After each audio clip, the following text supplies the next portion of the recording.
Hello, welcome back my YouTube family and old student. कैसे हैं आप सभी। आपका स्वागत है आपके प्यारे यूट्यूब चैनल अभिलाषा ब्लॉग्स 108 में। तो स्वागत है आपका आज के part 9 top 10 GK GS and static question अति महत्वपूर्ण सवाल व्याख्या सहित। तो जैसा कि आप सभी को पता है कि हम एक नई श्रृंखला लेके चल रहे हैं। हम पर डे टॉप 10 क्वेश्चन करते हैं और संडे स्पेशल के दिन हम टॉप 20 क्वेश्चन करते हैं। तो चलिए गाइस, क्लास को ज़्यादा बड़ा ना करते हुए अपनी क्लास को स्टार्ट करते हैं और पढ़ते हैं आज का पहला क्वेश्चन। तो पहला क्वेश्चन हमारा क्या है।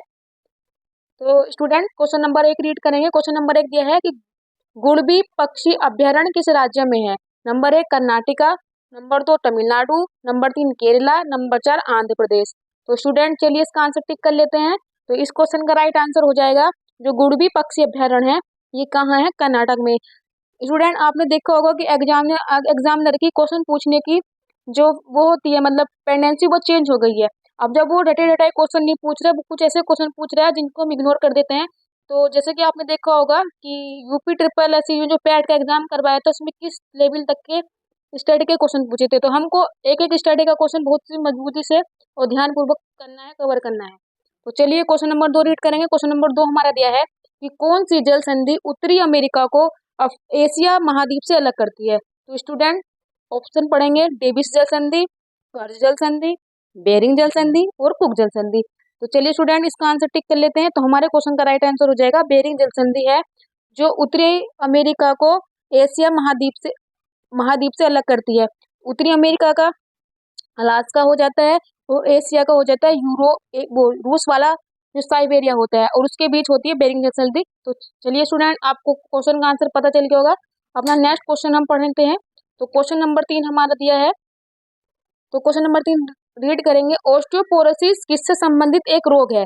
तो स्टूडेंट हमारा ऑप्शन नंबर 1 हो जाएगा ब्रेन, ऑप्शन नंबर 2 हो जाएगा कान, ऑप्शन नंबर 3 हो जाएगा किडनी और ऑप्शन नंबर 4 हो जाएगा हड्डी। तो चलिए स्टूडेंट इसका आंसर हम मेंशन कर देते हैं। तो हमारे क्वेश्चन का राइट आंसर हो जाएगा ऑप्शन नंबर 4 हड्डी। जैसा कि आपने यहाँ पे आपको देख रहे होंगे ओस्टियो, ओस्टियो का मतलब होता है हड्डी और ओस्टियोलॉजी का मतलब होता है जो हड्डी का विशेषज्ञ होता है। चलिए स्टूडेंट हमारा क्वेश्चन नंबर 3 हमारा कंप्लीट हो गया है। बढ़ते अगले क्वेश्चन 4 की तरफ। तो क्वेश्चन नंबर 4 रीड करेंगे। आज के स्टडी के क्वेश्चन एकदम लाजवाब हैं और अच्छे लेवल के सवाल हैं और कुछ ऐसे क्वेश्चन हैं जो आपने अभी तक शायद किसी किसी ने नहीं पढ़े होंगे और जिन्होंने नहीं पढ़े होंगे उनका भी क्वेश्चन तैयार हो जाएगा, जिन्होंने पढ़ रखा है उनका रिविजन हो जाएगा। तो चलिए स्टूडेंट ऑप्शन क्वेश्चन पढ़ेंगे कि ब्रज मुष्टि कलगा का संबंध किस खेल से है। तो ऑप्शन रीड करेंगे, घुड़दौड़, पोलो, कुश्ती, कबड्डी।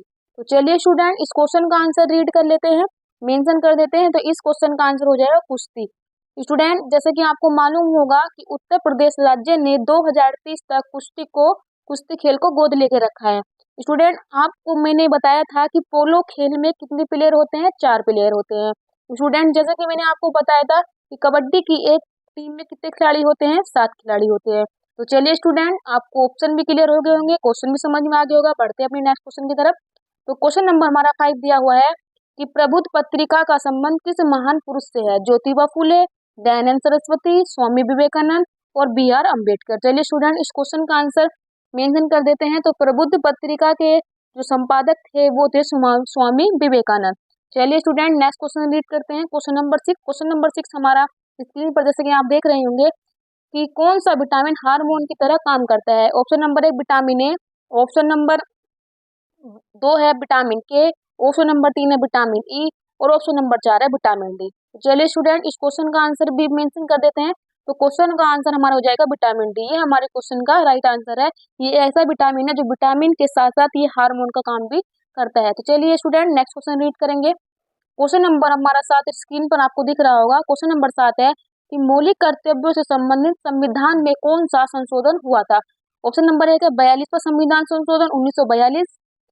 सॉरी ऑप्शन गलत हो गया है, ये होगा 42वां संविधान संशोधन 1946, बट कोई नहीं।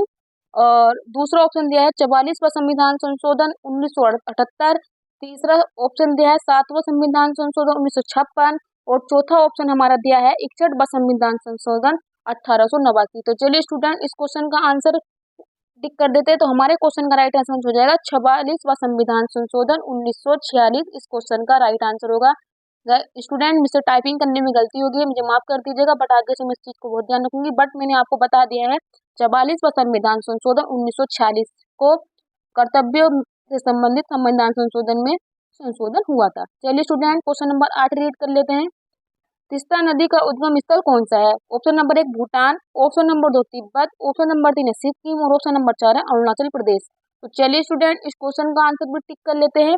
तो तीस्ता नदी का उद्गम स्थान है सिक्किम। आप को मालूम होगा कि अभी पिछले बीते दिनों में सिक्किम में एक झील में बहुत ही मतलब क्या बोलते हैं बाढ़ आ गई थी। इस वजह से सिक्किम राज्य की तीस्ता नदी बहुत ज्यादा से मतलब हाईलाइट हो गई थी। तो इसलिए हमको हाईलाइट चीजों के को भी मतलब ध्यान रखना चाहिए। तो चलिए स्टूडेंट आज का सेकंड लास्ट क्वेश्चन देख लेते हैं। तो ऐसा कि स्क्रीन पर हमारे दिख रहा होगा सेकंड लास्ट क्वेश्चन है कि भारत की पहली जनगणना कब शुरू हुई थी? रिपन के शासनकाल में, मेयो के, लिटन के, कर्जन के। तो चलिए स्टूडेंट इस क्वेश्चन का आंसर भी हम मेंशन कर देते हैं। तो भारत की पहली जनगणना 1872 में लॉर्ड मेयो के शासनकाल में शुरू हुई थी। बट ये 10 के जनगणना नहीं थी, ये पहले ही जनगणना हुई थी। लेकिन हमारे भारत में जो 10 के जनगणना शुरू हुई थी वो रिपन के शासनकाल में शुरू हुई थी 1882 में। तो चलिए स्टूडेंट आज का हमारा लास्ट क्वेश्चन रहेगा। तो आज का हमारा लास्ट क्वेश्चन है कि संतोष ट्रॉफी 2023 की उप विजेता टीम कौन सी थी?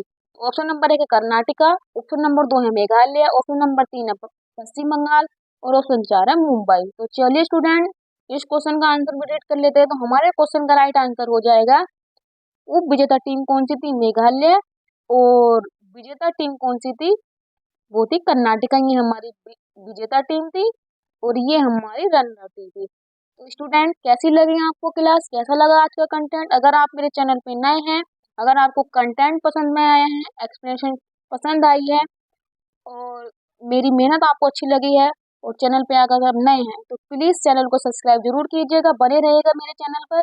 आपको ऐसे ही एकदम मस्त जीके जीएस स्टैटिक के नए नए क्वेश्चन और करंट अफेयर के रिवीजन ऐसे ही करते रहेंगे।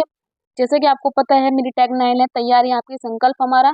तो स्टूडेंट आज की क्लास को हम यही रोकते हैं। तो आपको मेरे चैनल पर आने के लिए बहुत बहुत धन्यवाद। Thank you so much.